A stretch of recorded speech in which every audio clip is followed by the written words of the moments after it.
Okay, so welcome back, everyone. It's spring quarter. Everyone is very tired, but it's fine. One more quarter, and then it's summer break, and then I'm just gonna chill all summer break. So this workshop is on advanced TensorFlow. The check-in code is literally advanced TensorFlow, except with like the combination of capital letters and lowercase letters. And I don't know who did that. I think Stone did that. If you have concerns about it, so check-in code again. So the outline for today is that we're gonna go over the functional API, which is like a really key component in the TensorFlow library that allows you to build really complex architectures. Like you can kind of build like RNNs, fast RCNNs, and like whatever you want essentially with the functional API. And also we're going to go over custom layers and also custom models, which are more designed, which perform essentially the same thing as the functional API. It adds like a level of abstraction, allowing you to just do like a lot of different things with TensorFlow. And there's also going to be stuff about custom training loops, which is basically like training for like more complex tasks, and also like TensorFlow datasets, which is for building high performance and easy to handle datasets. And so this is like a lot just for like the whole purpose of this workshop is that, or like the main objective is that there's going to be like a lot of these techniques, and then so then you don't have to always use like the most basic kind of network, and you can make like really cool networks to like flex on your friends. Okay, so just a recap of deep learning. Models learn and train via updating weights to minimize the loss function, and minimizing requires optimization, which uses gradients with respect to the loss. So that's like the basic kind of like core idea that you need to know about deep learning for entering this workshop. And so we're just going to start off with talking about the sequential model, which is the most basic way to make a deep neural network, or just a neural network in general, in TensorFlow Keras. And so what you do is that you essentially just make this model equals Keras sequential thing, which just makes, you just basically creates a model, kind of model class, which is just like sequential, which basically means that every single layer is going to be stacked one on top of the other. And in order to just kind of like stack these layers, you just do model add the input, which is the quote unquote first layer in your model, and then followed by whatever layers you want. So here I did model.add two convolutional layers, and then followed by a max pooling layer at the end. So it's pretty basic how you can make like a sequential model. And the perks of doing a sequential model is that it's the simplest way, and it's also really easy to debug because intuitively there's not that much that can go wrong with a sequential model because you're just adding extra layers onto the thing. So it's just gonna, even if you do like model.summary or whatever code you want to check your model, it's still gonna look fine. Yeah. So there's not that much that can go wrong with the sequential model. But it's also the most restrictive because you can't have like multi-input, output, and nonlinear topology, and also shared layers. So this is where the functional API comes in. And as you can see, it's like a little bit more flexible than using the sequential model. And the reason is that instead of treating everything as just like a stack of layers, it treats the model as a directed acrylic graph of layers, which is basically kind of like the difference between like a stack and also like a tree.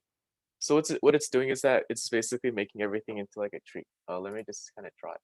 Kind of looks like this, and like that. Kind of like something like this, where you just like direct everything around. So that's basically how the functional API differs from the sequential model. And this is like the exact same code as the one I showed before. This makes the exact same kind of neural network as the one before, except this time I'm using the functional API. And how I did that is that I use essentially each of these layers. You can add like an extra call here to the prior or whatever layers you want. In this case, it's going to be inputs, which is this layer, and then et cetera, et cetera. And the key thing that you want to notice here is that these two are called the same name. And this works because internally TensorFlow like records the layers, so you can still call the same name without ever overwriting it. Okay, okay, yeah. I think I mistyped that. Thank you so much, John. Yeah, John, can you look at the person's code to help them? Because I don't think you're doing anything else anyway. Um, yeah. And so, yeah, this is basically the explanation of the functional API. It does basically the same thing. It connects input layer to first convolutional layer, and then connects second convolution to the output layer. And the other thing about the functional API that makes it a little bit better, in my opinion, than the sequential model is that you're able to kind of extract each of these individual variables out. Like you can do like a print X or something like that to see the immediate like dimensions of the input or like the hidden layer. Whereas if you use a sequential model, you can't like observe the internal variables as easily. And this is basically just like a level of abstraction above the sequential model. And then of course there's custom models, which is similar to functional API, except in a class, essentially like with like object-oriented programming, it's basically subclassing the model class. And it has the same advantages over the sequential model. And this is basically just an example of the same code here. And the thing that you want to notice is that using custom models, you don't need to specify an input size. The input size is generally specified outside the kind of like the class that you're making. And the reason that we want to do this is just because we want to make this a little bit more abstract in the sense that we should probably handle different sized inputs. And that's why in this model, in like the subclass model class, you don't really need to worry about the input size as much. But this can, but this can lead to a lot of issues later on that we will talk about. And this is just like an explanation of how the custom model works. So the first thing is that you want to initialize all the layers that will be used in the model in like the def init class. And these are like the layers. And then the quote unquote functional part of the model is basically you use the same syntax as the functional API. You just call inputs on the layer and then just return it. Yeah. And so this is like a more of like a compare and contrast between custom layers, or no, this is just custom layers in general. And so what we can see here is that custom layers and custom models are basically, they look pretty much the same thing because they both have an init and a call function. These are both kind of like called internally. So call essentially executes the model, call essentially executes the layer here. And the perk of this is that you can make a lot of different kind of like custom layers in a way that, because TensorFlow, like although TensorFlow provides a lot of like really layers that you really need to use in your own application someday, like conv layers, RNN layers, and all that different type of stuff. But like, what if you actually need like your own, um, like if you need your own kind of like what's it called? If you need your own like custom layer, like I don't know, like some really whack kind of like really weird layer, then you can just use a custom layer to do that. I didn't include the build self input shape call here, as that's like not like a really essential part of making custom layer, but it's also pretty important and it's going to be really helpful for your custom layer because as I mentioned before, you want to kind of abstract your classes so then they're more dynamic towards the input shape. So by calling build self input shape, you're able to essentially not need to know the input shape beforehand, and you can just like kind of like check the thing at runtime. Yeah. So this build command is going to be called implicitly as soon as you call this layer, and you don't have to call it yourself.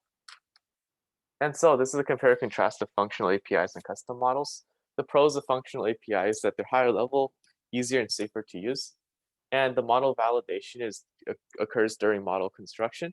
So this is like before it actually starts running the model in a way. And it can be easily serialized or cloned, which means that you can like really easily save the model into like a file, I don't know, like a JSON file. You just do like model.save and then you just save it and then you can just like load it just as easily by doing like model dot.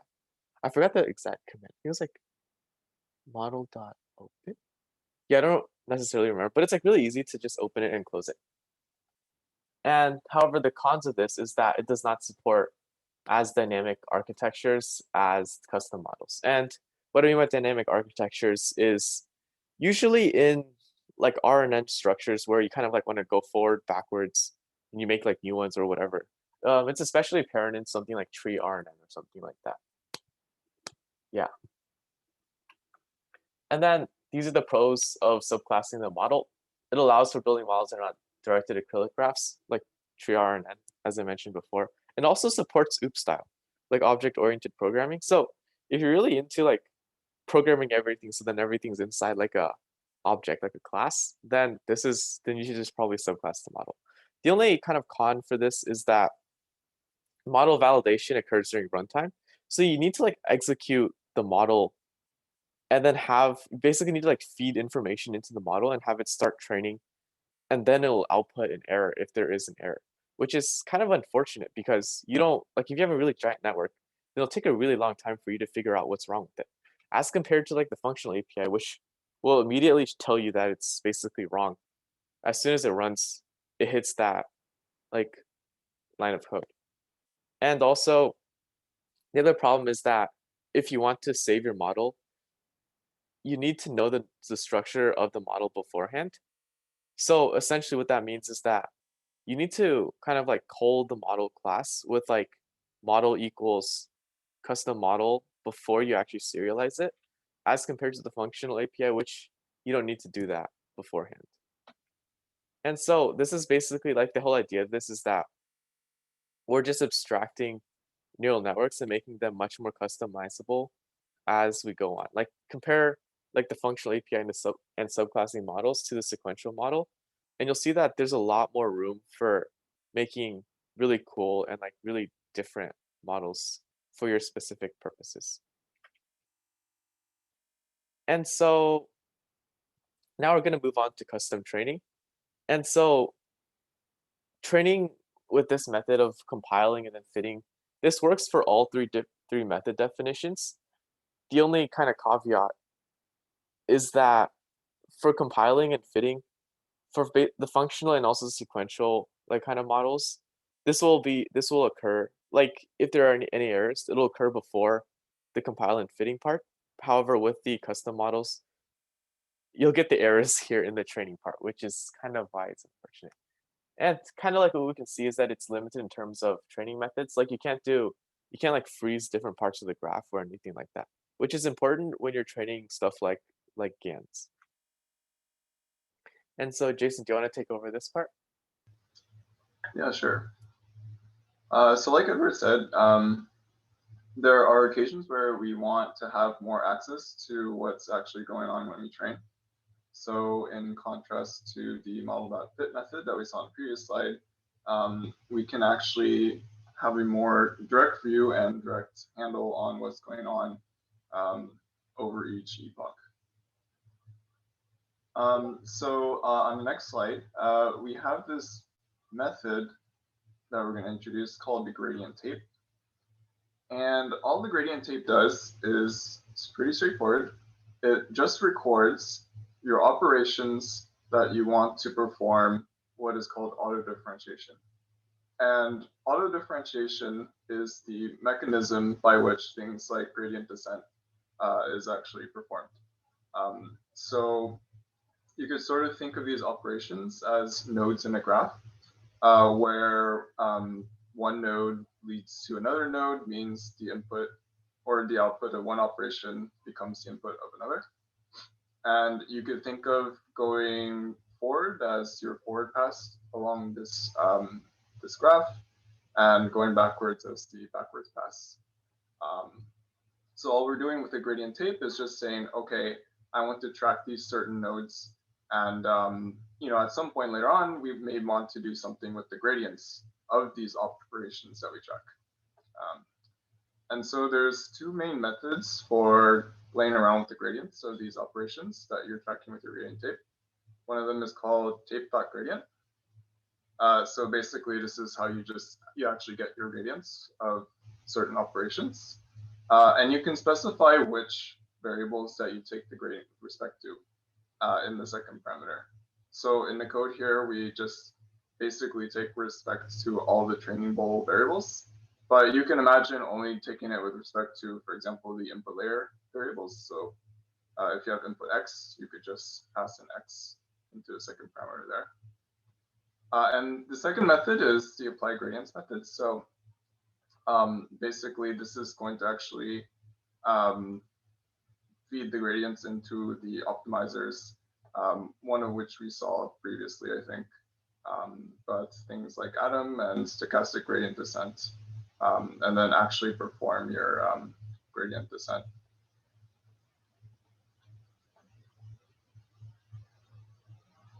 So a typical training loop using this gradient tape method would look something like this. So in your outermost for loop, you're going to obviously have your epochs. So you're training over some number like k epochs. And for each epoch, we're going to take a certain batch of data from our training data set. And in our third step, here's where we actually perform like the gradient computation. So we're going to use our gradient tape to keep track of our operations. And step 4, we actually apply our gradients. So we perform our gradient descent or whatever you want.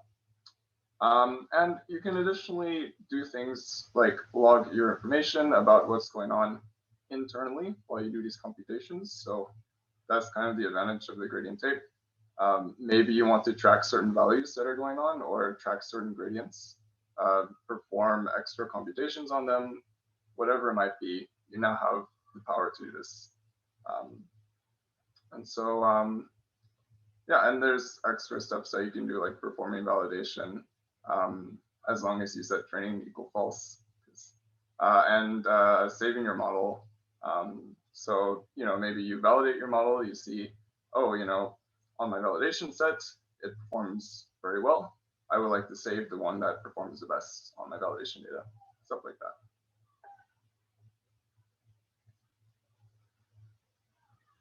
And so another API we're going to introduce is the data API. So traditionally, you could use something like Keras, where you load in. They have a bunch of kind of predefined data sets like MNIST or CFAR that you can use. But there might be some occasions where you want a more customized data set. And so this API would be the place to do it. I think some highlights of using this API is that it is very efficient, or that it enables you to load your data more efficiently. And we'll see some examples of why that is. It sort of splits the process of loading data into one, obviously loading the data, but also running and applying transformations on the data. And if you want, you can also save the data after you run the transformation so that you don't have to do it another time.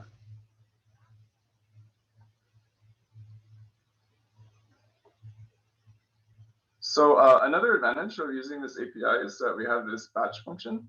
So you could think of, if you didn't use this API and you wanted to do something like stochastic gradient descent, you would have to somehow split your entire data sets into these little batches.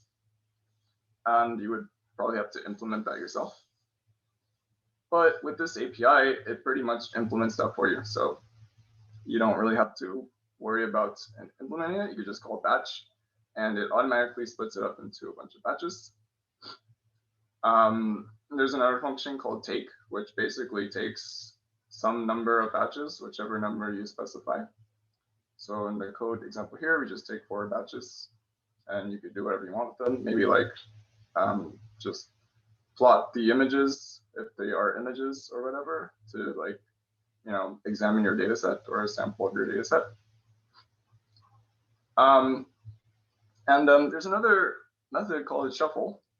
And shuffle is obviously very useful because we want to make sure that our data is, the order in which our data is being fed into our model while we're training is randomized.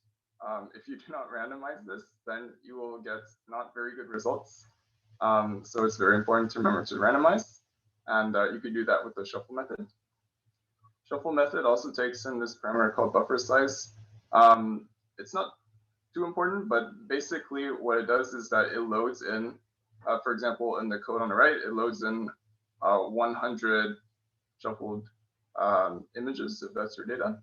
And then every time you sort of sample from this shuffle dataset, it will sort of it will fill in like the, like if you take one image out of the shuffle dataset, it will put in a new one. So if you have like 10,000 images, it will kind of just go through all the images one by one. And yeah. And so here are just some friendly reminders about the dataset. So obviously you want to make sure the data is all the same dimensions. This can be particularly finicky when you have multimodal data. So maybe not just images, but maybe images and text, or images and some other kind of data format. So be sure to be aware of that. Finally, we'll sort of take a small look at why using something like this dataset API could be beneficial, or like what it unlocks us, allows us to do to make our data processing more efficient.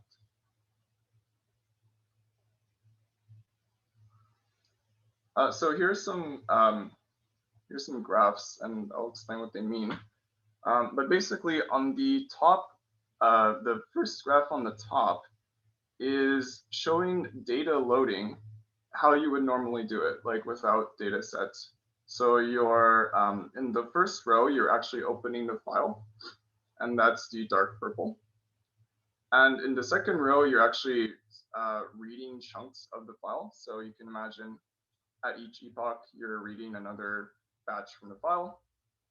And in the third row, you actually have the training process. So the horizontal axis is time.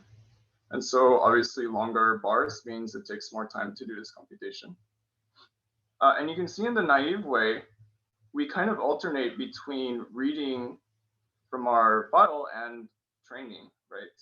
So what happens is that the total sum of the amount of time you spend overall during training can start to grow.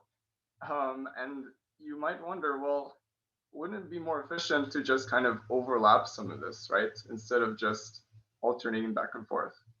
And that's something that you can actually do with the datasets API. So if you find it advantageous, you could do something called prefetching, where basically you load in that initial batch. So that's represented in the second row, the very first like magenta square, I guess. And then once you've loaded that in, you can then train for like one epoch. But while you're training, in the background, you can in parallel load in your next batch. And so you don't have this alternating, read and train, then read and train. Rather, you can be a little bit more efficient and do both at the same time. And you can see that it saved some execution time. This is just a simulation, but they just want to demonstrate, an example of how this would save some time. And yeah, I think that's pretty much it. That's our last slide. So I guess we'll now open up to questions.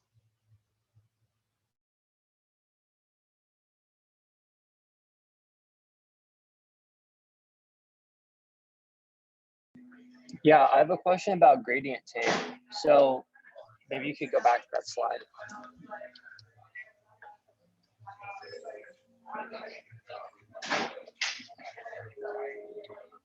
Yeah, so I've seen this as being super useful for like trying to like keep track of how our algorithm's doing, and you can like see how well it's doing. But like, does it replace like for loop training, like using gradient tape, because it's sort of keeping track of how it changes over time?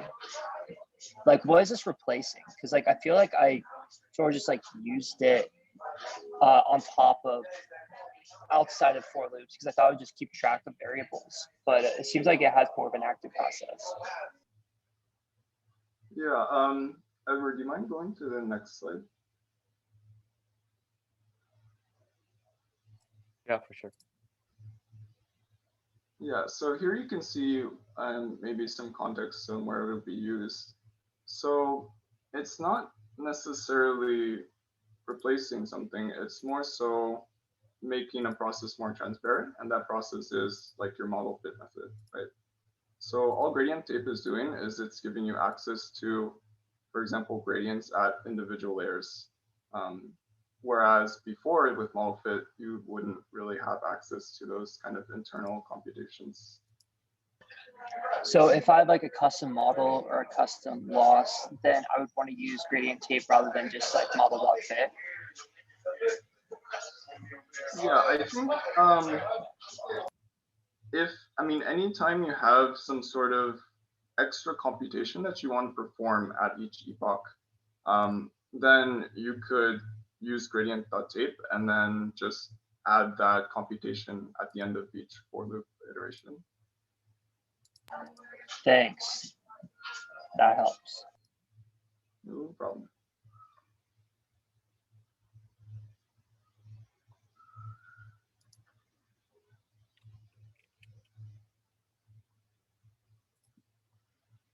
Yes. Does anyone else have any other questions about anything? I think John has a message for you. Oh, John, what's your message? Wait, how do you change your name? What? I can't change my name for some reason. Have you tried right-clicking? Right-clicking. Oh, Yeah, shoot. like, Yeah, I see it it. should say rename right there. Dope. Okay, cool.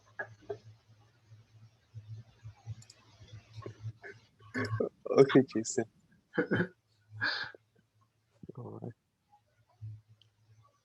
So, okay, just like some final thoughts about this. A lot of this like stuff that Keras is doing right now with like these custom like data sets and also like training loops and like the functional API, a lot of this stuff is really similar to like the stuff that PyTorch is doing now, or at least to the extent that I've used PyTorch. Like honestly, a lot of like both of them have like really similar like training data sets and also custom model stuff. So if you understand one of them, I think it's really easy for you to kind of like just port your knowledge to the other library. Yeah.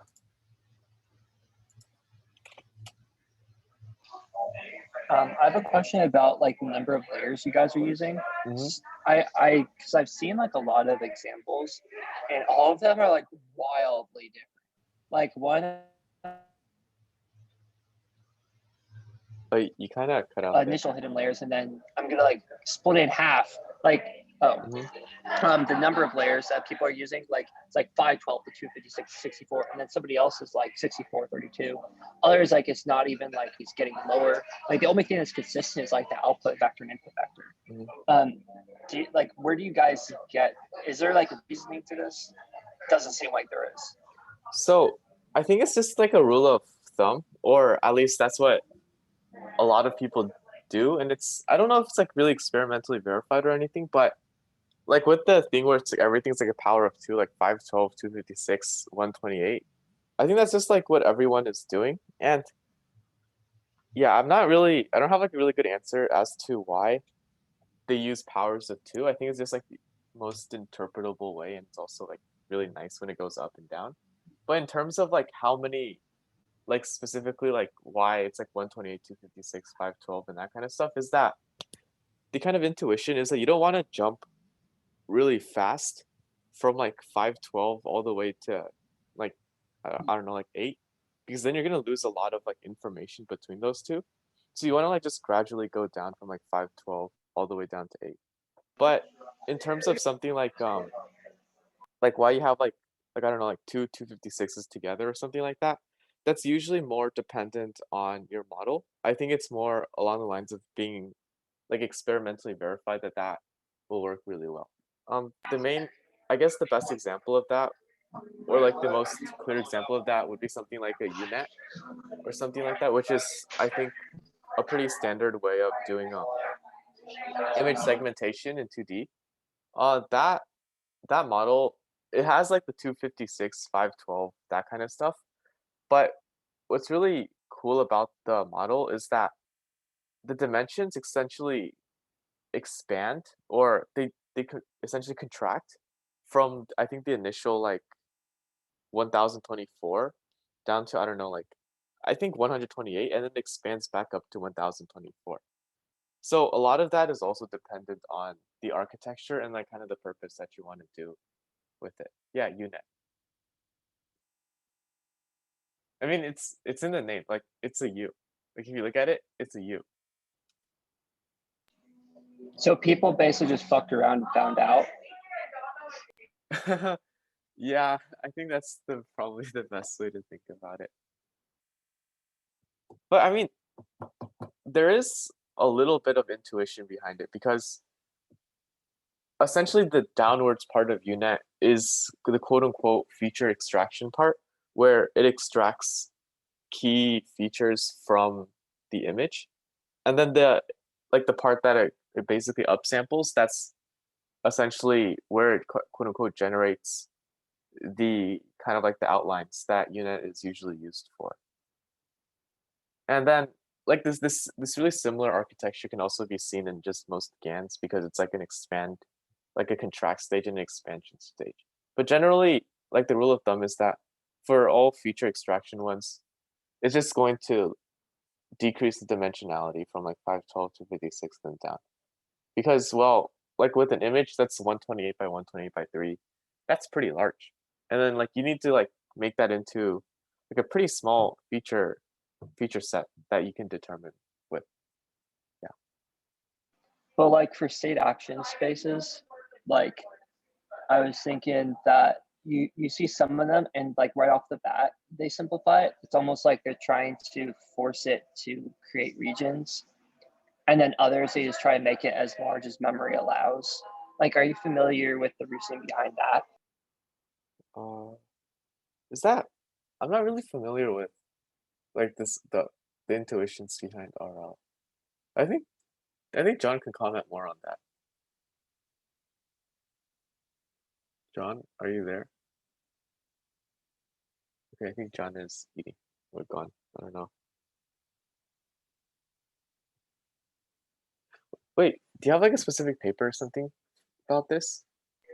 Yeah, I can definitely pull up the Yeah. examples I'm thinking about and send it to you afterwards. Yeah, that'd be great. All right, sweet. Should I send it to you on Discord? Yeah. All right, cool. What's your Discord? Edward Pock T2000. Yeah, that one's me.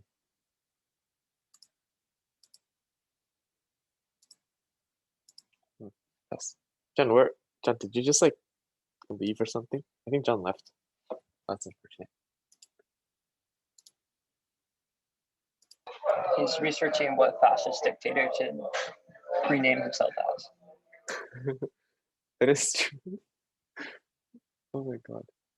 Wait, what's your Discord name? I feel like I've talked to you on Discord before. Light.